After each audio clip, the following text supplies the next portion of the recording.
Бул чогулган жарандар Бишкек Ош жолунун Маданият Жалал-Абад бөлүгүндөгү 67 чакырымга созулган аралыктагы курулушта эмгектенген жумушчулардын бир бөлүгү. Аларды чогулткан маселе баягы эле берилбей жаткан айлык маянасы. Иштин башында иштеген айдын акчасын кийинки айдын 7-числосуна чейин деп договордо түзүлгөн. Биз азыр эмнеде камазистербиз. 13 КАМАЗ базар коомунда дровикада иштегенбиз. Башына жакшы эле төлөп аткан. Ошо 1 айлыгыбыз калды да. 7 ай болду. Майдын 6-сында токтогон иш. Ошондон бери турат. Келебиздин 4-нчү жолу келишибиз. Келебиз бир шултоолорду айтып эле кийинки жумадан, 2 жумадан кийин числонун 10-у түгөбөйт да. Эми топтолуп массовый бүт водительдер, погрузчик мингендер, грейдер минген баардыгы чогулуп келдик эми. Ар бир нерсенин акыры бар да. Кел ошо бир чечимге келип бир числону коелу деп келдик. Эми биз дагы күнүнө 3000ден деп договордо ушундай болгон. Биз алардын айткан ишин аткарып бердик. Эми билбейм. Күнүн эле узартып атышат. Канча күн күтөбүз дагы билбейм. Биз дагы ошо КАМАЗдарга расход кылганбыз. Баллон алып салдык, запчастарды алдык. Иштеген акыбызды алышыбыз керек да. Шылтоо акча жок деп атат. Биз өз билбей атабыз. Мына ошон үчүн силер чакырдык, сурайлы, чогуу жооп берсин бизге. Элдин көзүнчө. Биз эле бала чака бар бизде. Сизге канча акча бериш керек? Мага тоже ошо июндан баштап төлөй элек. Барбыз мына. Мен водительмин. Бул жигиттер рабочийлер ошол жакта иштеп атат. Акча төлөбөсө канча жашашыбыз керек? Биз кантип бала чака багышыбыз керек? Ошо суроого сиз дагы ошолордон сурап коюңуздар. Турат Азербайжандар подрядчиктер. Жооп берип койсун ошол суроого. Биздики 5 айдан бери айлык бербейт. Ошо келдик биз чечип бергиле айлыгыбыз бербейби? Конкретно билишибиз керек болот да. Сиз канча бериш керек сизге? Почти 5 ай. 5 айдык. Оклад биздики 16 миң окладында. 5 айдык болгондо 50-80 миң. Это ошондой. Эң бизге азыраак бизги да. Эми шофёрлор бар мына жакта. Алар почти 1 миллиондой акчасы бар вообще. Эми көбүнүкү да бардыгы ушулар бардыгы.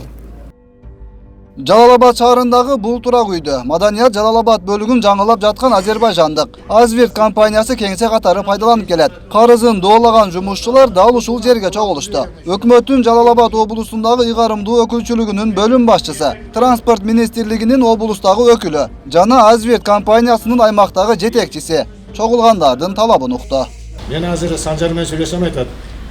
Мына ушул жума ичи банк менен чечебиз, аркы жума. Эмгек маяларына каражат төлөнөт. Средага чейин деп сөз берет. Андай жумалар болуп кетти да. Биз 4 айдан бери ана ушул жерге 4-нчү жол. Ошон үчүн келип атат. Көрсөтөлөдө аткан Да 10 өз сүйлөсүн, өз акасы. Ошон үчүн бир жума 10 күн чыдап тургула. Биз мындай катуу иштейли. Мен мына бүгүн ушул маселелерди мына бүгүн уктук биз.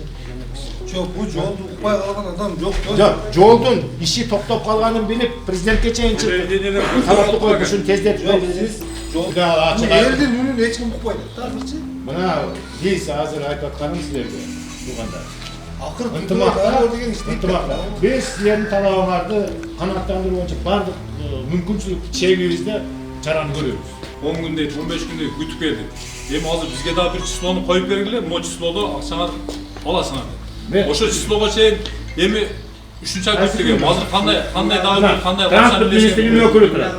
Акыркы сөз ушу бул жумада деп айтышып атат. Биз где-то наркы жуманын средаларына чейин беребиз деп. Числосын айтыңыз, число. Где-то 20 число болот.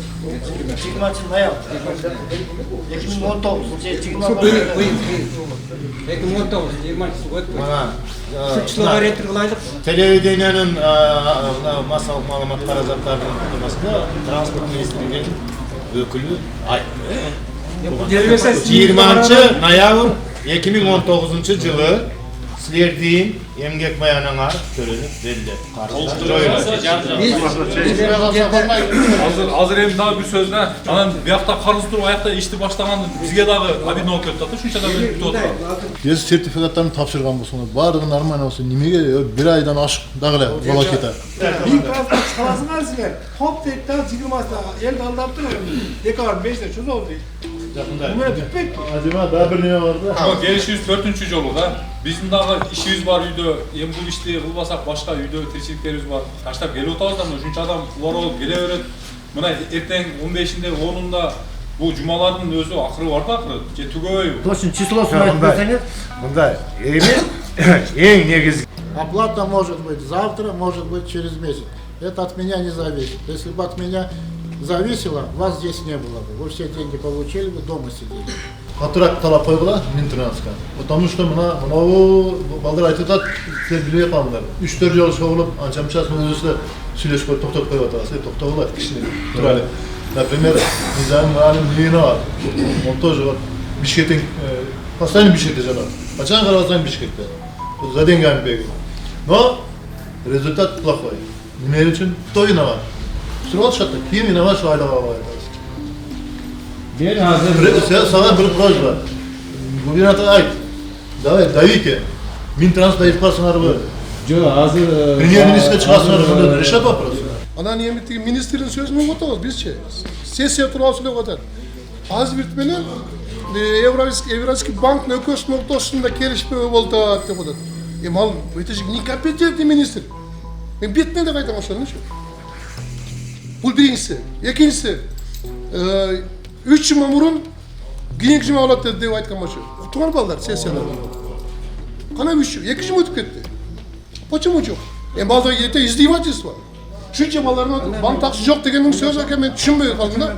Демек, ноябрдын 20-сында жол курулушунда иштегендерге айлык маяна төлөнүп берилет. Ал эми каржы маселесинин келип чыгышына түздөн-түз Транспорт министрлиги жооп бериши керектигин облустук бийликтин өкүлү билдирди.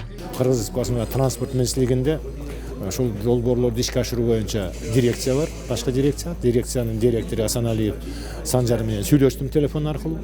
Ага силерде мына ушул эмгекчилердин талабын катуу айтып жеткирдим. Айттым, транспорт министрлиги бул жерде Евразия банкы менен сүйлөшүүлөрдү силер жүргүзөсүңөр, гарант силерсиңер. Мына эмгек маянасын элдин нааразычылыктарын жоюуга силер жооптуусуңар. Кайсыл күнү төлөп бересиңер деген талап койдум. Бүгүн сүйлөшүп атабыз, биз аркы жумага өтүп калат акча деген сөздөрдү айттым. Анан биз дедим, мына областта коомдук саясий кырдаалды турутуу, элдин суроо талабын канааттандыруу, биз силерге ушул талапты коюп атабыз, ушул маселени чечип бергиле деген. Азыр мына келип элге да түшүндүрүү, өзүмүн мындайча айтканда түшүндүрүп бүт ситуацияны айттым. Андан сырткары мына Жол Чоңош Бегалиев транспорт министринин өкүлү катары 20 ноябрга төлөп беребиз деген сөзүн айтышты. Мына азыр элге бул эл аралык долбоор, жарандарыбыз акылман, элибиз түшүнөт. Бул эл аралык долбоорду өз убагында турмушка ашыруу мүмкүн болушунча тездетүү биздин түздөн-түз милдетибиз. Бул боюнча иш алып барабыз. Транспорт министрлигинин өкүлү болсо, маселе инвестордун талаптарынан улам пайда болгонун айтат. Негизги бөлүгү 4 октябрда seçilip bank финансирование açkan. Bank финансирование açıp консультантка полный төлөп берген эмес. Подрядчикке төлөгөн жок, андан кийин да дополнительный дагы бир проблемалар пайда болуп, ошол проблемаларга определенный кагаздарды банк сураган. Ошол документтерди биз даярдап, аны жөнөткөнбүз. Андан кийин дагы бир токтукне дагы дополнительный документ сурап, ушул күнгө чейин биз келдик. Элдин баягы 7 айдан бери албай аткан 3 ай алды 7 ай албай атканы бул факт. Эми ал боюнча банк азыр акыркы документти алган өткөн жумада алды. Айтышып атат, ушул жумада биз аракет кылабыз, силердин эмеңерди заключение чыгарып төлөп бергенге деп. Азыр Азбирт компаниясы 1 миллион 800 000 доллар жумуш аткарган. Ошол жумуштун аткарган акчасы келип түшсө, полный ушу айлык маяларынан кутулушат. Азбирт компаниясы каржылык жетишсиздиктер буйртмачы. Тагыраагы транспорт министрлигинин жоопкерчилигиндеги маселе экенин айтууда. Келишимге ылайык акчалар өз убагында берилбей жаткандыктан компания карызга жумуш аткарууга мажбур болгон. Приступили в октябре прошлого года, 18 года. Өткөн жылдын октябрь айынан баштап биз келишимдеги өз милдеттерибизди аткарып баштаганбыз. Бирок быйыл апрель айынан тартып Евразиялык банк каржылоону токтотуп койгон. Бир топ документтерди сураган. Аларга баарын бергенбиз. Тийиштүү текшерүүлөрү да бүткөн. Ушул жылдын 4 октябрында акча которулат дешкен болчу. Бирок андай болгон жок. Айлык маянасынын берилбей жатышынын негизги себеби ушул. Биз май айына чейинки маяналарды өз каражатыбыздан төлөдүк. Бирок июнь айынан тартып октябрь айына чейинки маяналар толук бойдон карыз болуп турат. Жакынкы күндөрү бул маселе чечилет деген үмүттөбүз. И так далее. Поэтому они приостановили вот финансирование. Тургундар болсо Маданият Жалал-Абад жолунун бүтүшүн күтүп турган чак. Долбоор боюнча бул жол 2021-жылы бүткөрүлүп, пайдаланууга берилиши керек болчу. Бирок эми айтылган убакытка бүтпөшө анык болуп калганы ачыкталды. Бул бүтпөй сөзсүз айткан менен аны проект этишке туура келет. Себеби бул банктын требованиясына башка дагы бул проектке дагы кошумча объемдор киргизишке туура келди. Ал объемдор айыл өкмөттөрүнүн суранычтары боюнча кээ бир жерлерге труба коюш керек.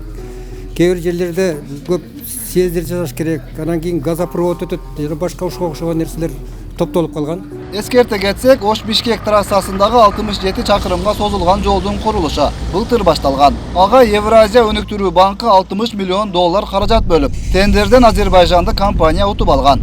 Ал эми Кыргызстандын аймагын 34 000 чакырым жол бириктирип турса, алардын 15 000 чакырымдан ашыгын ички жолдор түзөт. Бирок ички жолдордун абалы ал жолдо жүргөн жүргүнчүлөр менен айдоочуларды толук канааттандыра элек.